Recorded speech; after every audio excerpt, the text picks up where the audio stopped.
no airplanes. Divisions without artillery. Companies without rifles. Rifles without bullets. The Russian casualties from typhus alone exceed the total casualties of the Germans. At the front, defeat, disorganization, and lonely death. At home, starvation and poverty exceeding even previous Russian experiences. Finally, in March 1917, a demonstration in St. Petersburg starts over a simple demand for a higher bread ration, gets out of hand, includes a new demand, transfer of power from the Tsar to an elected parliament. The Tsar reacts in customary fashion, turns his troops loose on the demonstrators, but something goes wrong. The army joins the people. With incredible swiftness, the Tsar's regime falls. A.N. Kerensky, a young lawyer, is made Minister of Justice in a provisional government in which many parties are represented. The revolution belongs to the people. I propose to defend it against any attack, whether from the left or from the right.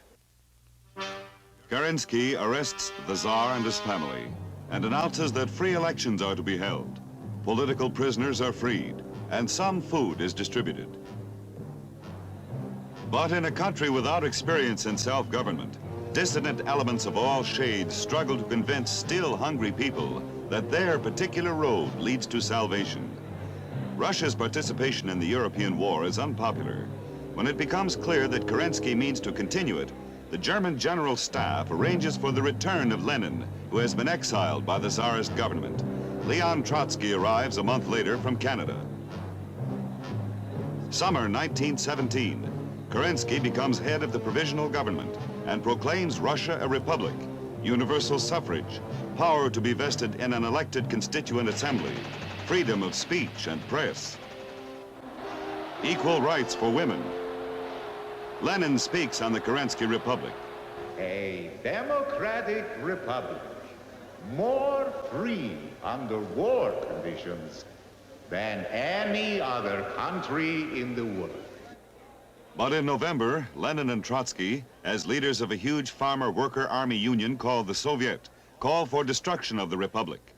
They imagine that serious political questions are decided by voting. As a matter of fact, they are decided by class war.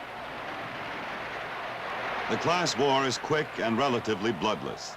Lenin's Bolsheviki seize the railroad stations, telegraph lines, electric plants, and government offices, and declare themselves in business.